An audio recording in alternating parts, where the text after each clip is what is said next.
Bienvenue dans Powerful Reborn, le podcast où l'on explore ensemble les émotions, le mindset et le développement personnel. Je m'appelle Maëlle, hypnothérapeute et coach en dev perso, et ma mission est d'accompagner les humains en quête de paix intérieure et d'amour de soi à guérir leurs blessures émotionnelles. Hello et bienvenue dans ce nouvel épisode, j'espère que tu vas bien, que tu as la forme. Je te retrouve aujourd'hui en direct de la France. Waouh, ça fait drôle. Me voilà de retour pour quelques mois. Bref, on n'est pas là pour parler de moi. On est là pour parler d'un sujet aujourd'hui que j'estime super important. Et en fait, j'oublie parfois d'en parler parce que pour moi, c'est devenu logique. Et parfois, j'oublie que ça l'est pas pour tout le monde. Et on parle très souvent, et surtout dans mon podcast, je parle très souvent de dynamique toxique, de blessures, etc., tout ça. Et on oublie de parler et de détailler sur le sujet de qu'est-ce qu'une relation saine et à quoi s'attendre quand on construit une relation saine. Alors déjà, il y a énormément de personnes qui pensent que une relation saine ressemble à un Disney. Du style, tout est simple, tout est fluide, on s'aime, c'est beau, l'autre nous traite comme une princesse et inversement comme un prince, blablabla. Et en fait, pas du tout. Je pense même qu'une relation saine est beaucoup plus exigeante qu'une relation toxique, ou qu'une dynamique en tout cas qui n'est pas positive. Une relation saine demande énormément de choses, énormément de courage et va te challenger encore plus qu'une relation qui ne l'est pas. Donc je vais prendre le temps de t'expliquer tout ça, de te détailler tout ça, que tu puisses comprendre un petit peu ce qu'il en est. Et surtout, justement, si tu as rencontré cette relation, comment la traverser, comment faire au mieux et comment trouver ta place dans cette relation qui est saine. Il y a une chose qui ne demande aucun effort et qui est simple, c'est l'amour. Aimer quelqu'un, c'est simple, c'est fluide, c'est limpide. Il n'y a pas de questions à se poser, il n'y a pas de compliqué, de machin, de bidule. Tu aimes quelqu'un, point final. Et d'ailleurs, peu importe la nature de la relation, que ce soit amical, amoureux, tu aimes la personne, terminé. Et on a parfois à tort tendance à penser que l'amour c'est ça, et ça suffit. Et puis voilà, on construit une relation, c'est cool, c'est fluide et tout. En réalité, une relation saine, c'est oser être soi. C'est faire tomber les masques. C'est traverser ses peurs. C'est donc même guérir dans la relation et arriver à traverser ses blessures, ses peurs, en restant là, en restant stable. Voilà un petit peu, de manière résumée, ce que tu vas sûrement traverser si tu es dans ce genre de relation saine. Au final, la base de tout ça, ça va être de comprendre et de conscientiser que vous créez une entité à deux, c'est-à-dire le je et le tu vont créer un nous. Et pour que le nous soit le plus solide et le plus stable possible, il y a besoin que le je et le tu travaillent sur eux, soient dans une dynamique la plus positive envers eux-mêmes, etc. Donc, c'est là où c'est intéressant aussi de travailler sur ses blessures, ses peurs, ses mécanismes, etc. Et le nous, en fait, est le lieu où on va initier, le lieu où on va créer quelque chose à deux. Mais ce nous ne peut pas être stable ou sain si le je ou le tu ne l'est pas vraiment. Quand je dis ça, ça ne veut pas dire, comme j'en parle dans le dernier épisode, que tu dois être guéri pour créer un nous solide, pas du tout. Mais il y a besoin d'un minimum de conscience pour créer ça. Parce que comme je le disais, cette relation va réveiller la plupart de tes peurs, la plupart de tes blessures, et va te challenger. Mais pour quelque chose de positif, pour une transformation, une évolution à deux. Puisqu'on construit, bien entendu, une relation à deux, et pas tout seul. Donc, si jamais le je ou le tu porte tout sur son dos, c'est pas une relation saine et ça va pas le faire. Même si parfois, bien entendu, il peut y avoir des dynamiques où, vous savez, on n'est jamais à 100% en même temps, tout le temps. Et ça peut être parfois le je qui prend un peu plus de place ou le tu dans le nous, dans l'entité en fait de la relation. Et la chose toujours essentielle à te souvenir, à te rappeler, c'est que malgré les conflits, malgré les frictions, malgré les challenges que vous allez peut-être traverser ensemble, il ne faut jamais oublier que vous vous battez, entre guillemets, pour la relation. Et non pas l'un contre l'autre. Si vous rentrez dans quelque chose d'égotique, et du coup de je défends mes intérêts, tu défends tes intérêts, ceci n'est pas une relation saine. Du moins, c'est pas comme ça qu'elle va perdurer dans le temps. C'est toujours, ok, peu importe ce qui se passe, peu importe le réveil de mes blessures, peu importe comment je suis challengée, je sors de mon prisme de l'ego, et je me dis, ok, je me bats, enfin je construis en tout cas pour la relation, donc ensemble. Et quand bien même on rencontre des frictions à deux, on prend ce recul et on se rejoint dans le nous en se disant, ok, qu'est-ce qu'on peut faire là ensemble face à cette friction, face à ce challenge. Et c'est toujours, entre guillemets, une bataille pour le nous et non pas l'un contre l'autre. Et ça, je pense que c'est la base à comprendre dans une relation saine. Parce qu'en général, dans des dynamiques qui ne sont pas forcément saines, c'est toujours le je qui se défend ou le tu qui se défend et le je et le tu qui se battent l'un contre l'autre. Pour avoir raison, pour expliquer ou tout simplement, j'ai pas le mot, mais justifier voilà ses blessures, ses ressentis, etc. Vraiment, c'est toujours vous deux, ensemble, pour la relation. Et non pas l'un contre l'autre. Ça, déjà, je pense que c'est une des choses à retenir. Ensuite, justement, quand on est dans ce genre de dynamique et que l'on veut construire à deux, c'est important, comme je disais, et ça va être indispensable d'être à poil, entre guillemets, c'est-à-dire de laisser tomber les masques, d'arriver à partager ses blessures, à parler de ses peurs, d'être dans une totale vulnérabilité qui va vous permettre de vous rejoindre sur quelque chose d'équilibré. Parce que c'est vraiment ce qui va se passer.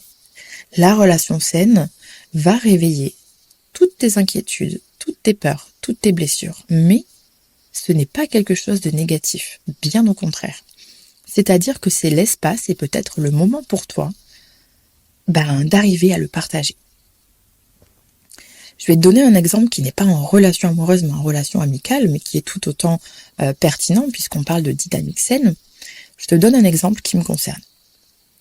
Dans mes anciennes relations, j'ai eu en fait un petit trigger, il n'y a pas très très longtemps, il y a peut-être quelques mois de ça, parce que une de mes proches est très solaire et très, voilà, je sais que les gens, quand ils la rencontrent, la valident très souvent. Et tant mieux, parce que je suis fière à chaque fois de présenter cette personne, etc. Mais il y avait une petite insécurité chez moi parce que je n'arrivais pas encore toujours à trouver ma place en communauté, en groupe, parce que dans la vie réelle, je suis assez introvertie et j'ai parfois du mal, on va dire, à me positionner. Et là, en fait, j'avais trouvé un groupe d'amis, etc. Et j'ai eu peur, j'ai eu une insécurité de manière inconsciente, de si je la ramène, j'ai peur qu'elle prenne de la place ou que moi, je perde la mienne. C'est pas grave en soi, c'est ok d'avoir ce genre d'inquiétude. Dans mes anciennes relations, amicales ou même amoureuses, peu importe, à ce moment-là, je n'aurais rien dit et j'aurais peut-être été sur la défensive, sur le fait de me dire « faut que je fasse attention, faut vraiment que je m'impose ». Tu vois, le truc de l'ego de « je dois garder cette place, je me bats contre quelque chose » alors qu'en fait, cette personne n'y est strictement pour rien, c'est mes propres insécurités qui n'ont finalement rien à voir avec elle, qui sont, oui, réveillées par cette personne, mais qui n'ont rien à voir avec elle. À l'époque, j'aurais sûrement rien dit et j'aurais créé quelque chose de pas sain. Peut-être que ça aurait créé des tensions, qu'elle n'aurait pas compris, que voilà. À ce jour, j'ai été capable, du coup, d'être complètement vulnérable et de partager cette sensation sans me sentir en insécurité, sans être, on va dire, dans la culpabilité de ressentir ça ou je ne sais quoi. Et j'ai dit à mon ami, écoute, j'ai grave hâte de te ramener avec mon groupe d'amis, mais il y a une insécurité en moi parce que je sais que tu es très solaire, etc. Et je crois qu'il y a une part de moi qui a peur que tu prennes trop de place. Et à ce moment-là, mon amie m'a regardée déjà, elle m'a dit « Waouh, merci pour ce partage, parce que tu me prouves que tu es capable de passer au-delà de tes peurs, que tu es capable d'être vulnérable et d'être toi, d'être toujours dans ton axe, malgré tes peurs, etc. Parce que c'est quand même pas évident de partager ça à quelqu'un. On se sent mise à nu, clairement. C'est clairement, quand je dis ça, j'étais à poil. C'est-à-dire, ok, j'ouvre et je te montre une faille dans laquelle tu peux m'atteindre. Mais en fait, si je la partage moi-même, c'est bien la preuve que cette faille, cette blessure, cette inquiétude ne me maîtrise pas. Parce que si elle me maîtrisait, je le garderais pour moi. Là, c'est pas le cas. Je viens te partager un ressenti, te montrer que c'est mon ressenti, que ça n'a rien à voir avec toi, mais ça me permet derrière de te partager les choses de manière saine. À ce moment-là, elle a apprécié et elle m'a dit « Ne t'en fais pas, il n'y a pas de raison ». Elle n'avait pas de compte à me rendre ou quoi que ce soit. Le but, en fait, si tu veux, quand tu partages ce genre de choses, ce n'est pas non plus d'attendre que l'autre corresponde, enfin, s'adapte à tes peurs. C'est pas le but. C'est pour ça que je te donne cet exemple, c'est que tu comprennes bien que dans ce moment-là, je partageais juste un ressenti. Et bien sûr, avec son empathie, sa compréhension, elle aurait pu inconsciemment se dire « Ok, je regarderai et je ferai attention ». Mais c'est pas le but. Parce que c'est comme si je lui demandais « Ok, prends pas trop de place parce que je suis insécure ». À ce moment-là, elle m'a dit « Merci pour le partage, je ne vais rien changer, mais sache qu'il n'y a pas de raison que je te prenne ta place, entre guillemets. » Et finalement, le mélange s'est extrêmement bien passé parce que je savais qu'elle était au courant, je n'attendais rien d'elle, mais moi, j'étais complètement axée avec moi-même, j'étais honnête avec moi-même, avec l'autre. Et s'il y avait peut-être eu des frictions, un réveil de quelque chose dans la situation dite, elle aurait compris et ça n'aurait pas créé de conflit. On aurait pu en discuter en étant complètement honnête, transparent, etc. Donc tu vois, bon, ça c'est un exemple et c'est en relation amicale, mais c'est exactement la même chose en relation amoureuse. Hein. Tu peux complètement le transposer. C'est en fait, je te partage mes insécurités, mes peurs, sans avoir peur d'être vulnérable. Parce que souvent, on veut cacher cette vulnérabilité. Souvent, on veut être parfait et parfaite pour l'autre. Et on se dit, oui, mais si je partage cette vulnérabilité, peut-être que cette personne peut m'atteindre. Et beaucoup de personnes aujourd'hui pensent encore que la vulnérabilité fait de nous des gens faibles et fait de nous des gens qui sont entre guillemets atteignables, que l'on peut blesser. Je t'arrête de suite, c'est pas le cas, et de toute façon, dans tous les cas, tu es atteignable et on peut te blesser. Que tu sois vulnérable, enfin, que tu partages et acceptes ta vulnérabilité ou non. Mais le fait de la partager, de prendre l'espace en fait dans cette vulnérabilité, change complètement la dynamique. Mais alors, complètement. Pareil, autre exemple, qui va concerner aussi les relations amicales, idem, même personne, que je vois avancer au niveau du pro, etc., pendant que moi, j'étais dans ma période de flou, de je me cherche, je sais pas où je vais, je sais pas où j'avance, et j'ai l'impression de perdre du temps, je culpabilise, etc. Et à ce moment-là, je vois cette personne qui avance. Il y a une part de moi qui est très heureuse pour elle et qui dit « Waouh, trop bien, je suis trop fière de toi ». Et il y a une autre part de moi qui dit « Putain, elle avance et pas moi ». Et je sais qu'à ce moment précis, de manière indirecte, de manière inconsciente, je peux donner, de manière inconsciente, transmettre des énergies qui sont pas forcément bonnes parce que je ressens de la frustration. Je ne ressens pas de la frustration par rapport à cette personne, mais par rapport à ma situation. Et pour éviter, justement, d'en faire une dynamique qui n'est pas saine, idem, j'ai partagé. J'ai dit, je suis tellement heureuse, tellement contente pour toi, mais il y a une part de moi qui est frustrée parce que moi, je n'avance pas encore. Et tu vois, c'est cette capacité-là à pouvoir passer au-delà de son ego, passer au-delà de ses blessures, passer au-delà de ses peurs, de ses frustrations. Bien entendu, on n'y arrive pas toujours à 100% et c'est ok. Mais si tu appréhendes ta relation de cette manière, tu vas complètement changer la dynamique et créer quelque chose de tellement sain que tu n'auras jamais connu ça. Et idem, cette personne me regarde et me dit « Mais waouh, merci en fait. J'apprécie ce que tu me dis. » Et en fait, c'est là où on se rend compte que plus on est transparent avec l'autre, plus on est dans la vulnérabilité. Alors attention, quand je dis vulnérabilité, ça ne veut pas dire qu'il faut être tout le temps dans cette sphère-là.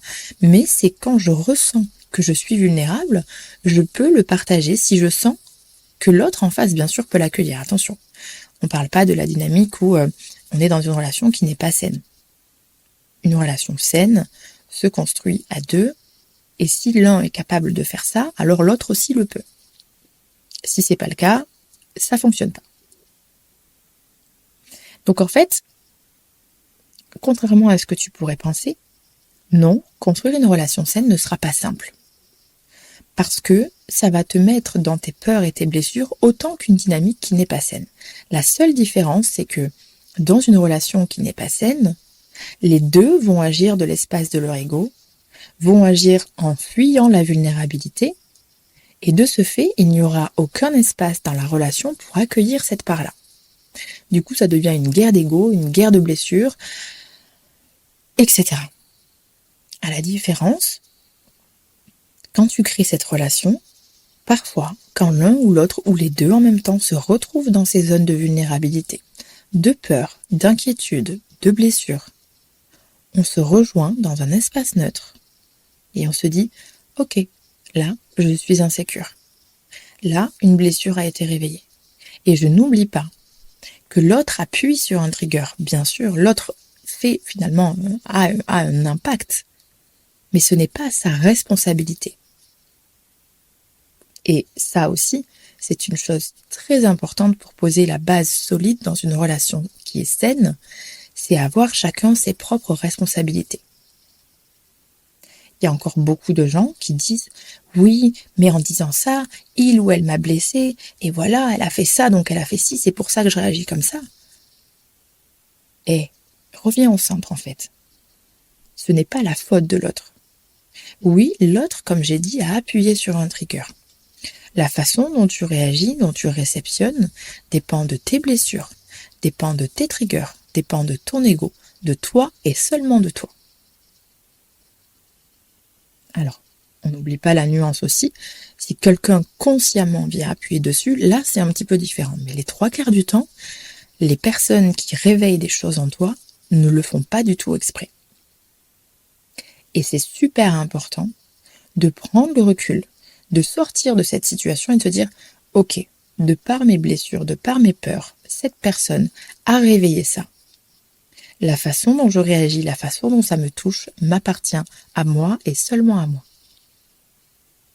Et je crois que c'est comme je parlais du fait d'avoir le je, le tu pour construire un nous sain. Je pense que la première règle la plus importante, c'est avoir et assumer chacun sa responsabilité. La notion de responsabilisation est méga, super importante dans une dynamique de relation saine. Vraiment. Parce que de toute façon, si tu n'es pas dans cette dynamique de responsabilité, tu vas créer quelque chose qui n'est pas forcément sain, parce que tu vas rejeter la faute sur l'autre, penser que l'autre a finalement c'est sa faute, et ci, et là, et machin. Alors que pas du tout. Et ça concerne aussi ta vie de manière générale. Tout ce que les gens réveillent chez toi ne t'appartient qu'à toi et ne dépend que de toi. Et je pense que c'est important, vraiment, de bien l'ancrer dans ta tête. Donc cette relation saine, comme je disais, elle va te challenger, elle va réveiller plein de choses. Il se peut au début qu'il y ait des conflits, qu'il y ait finalement des frictions, qu'il y ait des choses, parce que quand on veut créer ce genre de dynamique et qu'on veut créer ce nous stable et solide, on a besoin d'apprendre à connaître l'autre, de comprendre comment il fonctionne, d'arriver finalement à trouver un équilibre sur qu'est-ce qu'on apporte chacun dans la relation sans se sacrifier pour autant, tout en respectant ses besoins et ses limites. Et crois-moi bien que ça demande beaucoup plus de travail qu'une relation qui n'est pas saine. Très clairement. Et je vois vraiment ça comme, entre guillemets, une entreprise. C'est vraiment ça. Si on veut la faire évoluer, il faut y aller étape par étape. Il faut poser les bonnes bases, il faut traverser les difficultés, les frictions, etc. Et toujours rester soudé dans le nous pour ne pas oublier que vous faites tout ça ensemble. Et non pas chacun pour sa gueule, très clairement. Et je crois qu'on oublie très souvent. On voit énormément de choses sur les réseaux, pardon, qui concernent les relations toxiques, les machins, les tout ça. Il y a aussi tellement de contenus qui viennent réconforter les gens dans leurs blessures en disant « Oui, si tu ressens ça, c'est qu'il ou elle manipule. » Les gars, sortez de tout ça. Vous êtes responsable de la manière dont vous réagissez. Point final. L'autre n'a aucune responsabilité là-dessus.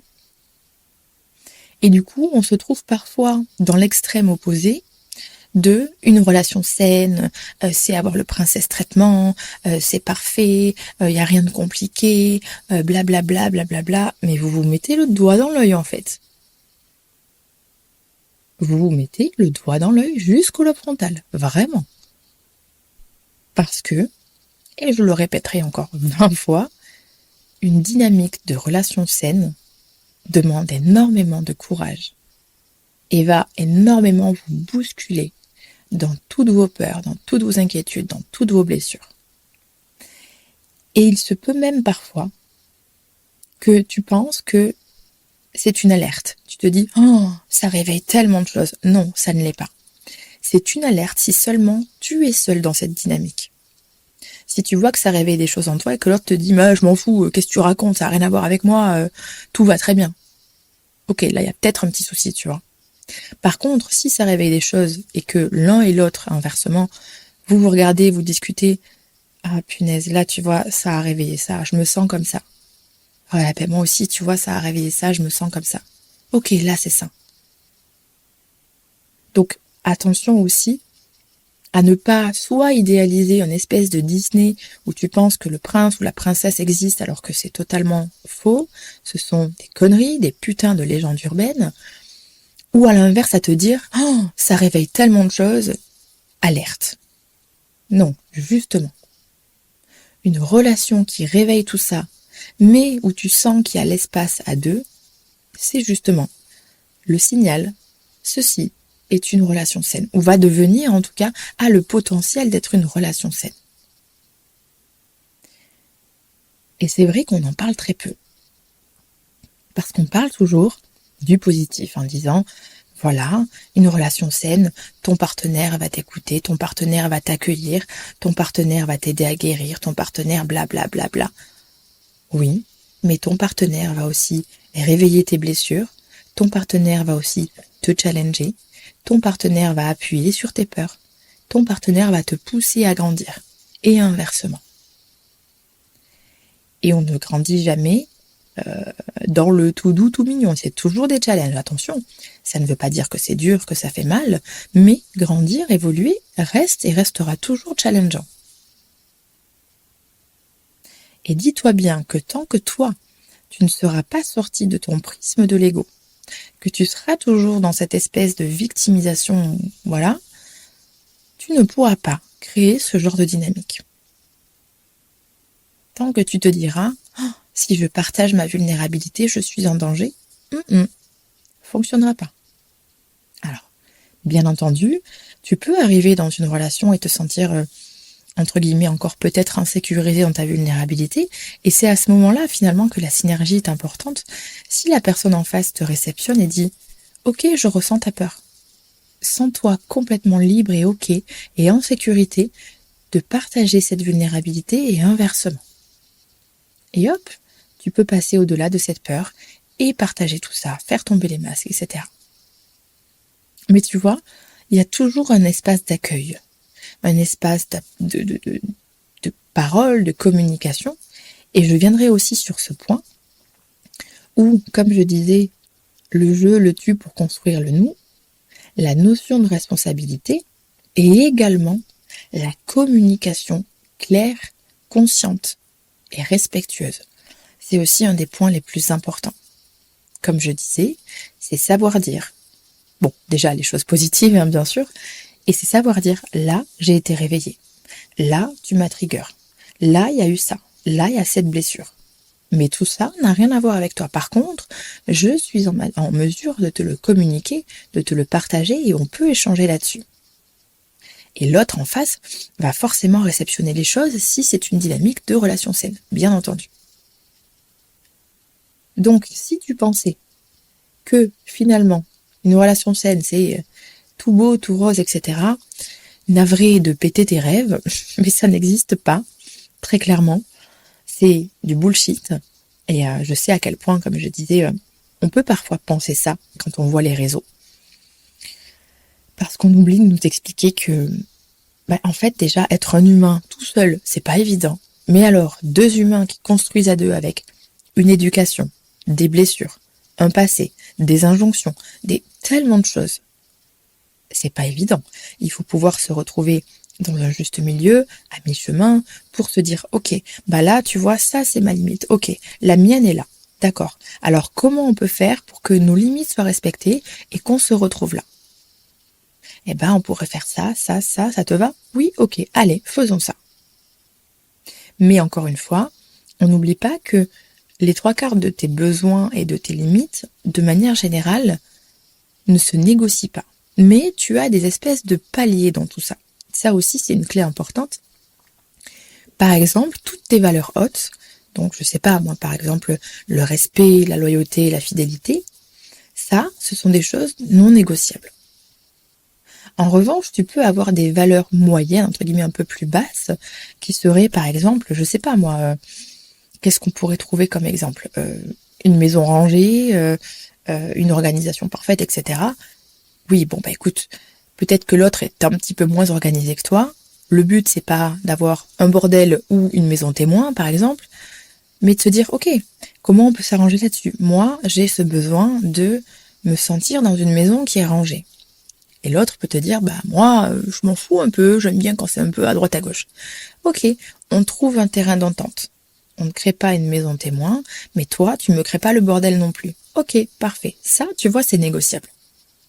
Mais toutes les valeurs profondes et morales ne le sont pas. Et idem sur les besoins. C'est important de faire la nuance par différents paliers de tout ce qui est non négociable et de ce qui peut se négocier dans une relation. Parce qu'en fait, au final, c'est ça, c'est toujours une négociation. C'est une espèce de transaction, finalement. On échange quelque chose pour trouver un juste milieu, un équilibre. Mais on ne vient pas se sacrifier. Si tu te sacrifies pour l'autre, alors ceci n'est pas une dynamique de relation saine, très clairement. Donc tu vois, ça demande quand même pas mal de courage, pas mal d'efforts, pas mal de connaissance de soi. Et encore une fois, on peut apprendre à se connaître dans la relation, attention, hein. Mais en tout cas, être dans cette dynamique de je veux créer quelque chose de sain, je veux évoluer, je veux grandir, je veux avancer. Et ça, on peut clairement le faire ensemble. Et comme je disais, c'est aussi l'espace où l'on peut guérir dans une relation, très clairement. Donc, ne pas avoir peur de s'engager dans quelque chose, même si on est trigger, même si on n'est pas complètement guéri, parce que de toute façon, comme tu le sais, la guérison à 100% n'existe pas. On augmente seulement l'espace de résilience entre soi et la blessure, on le reçoit mieux, on est moins trigger, l'intensité passe peut-être de 100 à 20, et c'est plus facile à traverser, et on est beaucoup plus léger. Mais la cicatrice sera toujours là. Donc voilà, j'avais vraiment envie de détailler un petit peu ce sujet aujourd'hui, je trouvais ça super intéressant. Et que tu puisses comprendre et réaliser en fait finalement à quoi t'attendre réellement, ou si en tout cas tu es déjà dans ce genre de dynamique, à mettre des mots dessus et peut-être à comprendre qu'une relation saine, c'est tout simplement ça. Voilà, c'est quelque chose qui va te réveiller, c'est quelque chose qui va te challenger, qui va te demander du courage, qui va te demander des efforts, qui va te demander de l'énergie, mais tout ça pour quelque chose de positif, de bon et d'une évolution dans tous les cas qui sera exponentielle. Et une fois que ces bases sont posées, alors effectivement, il peut y avoir un certain fleuve tranquille, même s'il y aura toujours des frictions dans toutes tes relations, ce qui est normal. Mais par contre, une fois que cette base est posée, tu peux te déposer, être en sécurité et dire « Ok, je suis le petit fleuve là, tranquillement, et je gère. au fur et à mesure, quand il y a des petites frictions, des petits malentendus, des choses comme ça, etc., etc. Donc j'espère que ce podcast t'aura amené de nouvelles informations peut-être, ou alors te poussera à la réflexion, à la conscientisation, peu importe. Comme toujours, je suis ravie de pouvoir partager tout ça avec toi. N'hésite pas à laisser un petit commentaire, un petit avis, voilà, n'hésite surtout pas, et tu peux aussi laisser une note. Plus vous le mettez en avant, plus de personnes peuvent être aidées, donc c'est positif. En tout cas, je te remercie pour ton écoute aujourd'hui. Et puis, comme chaque semaine, on se retrouve tous les lundis. Et je te souhaite d'ici là plein de belles choses. Prends soin de toi. À très vite. Ciao, ciao.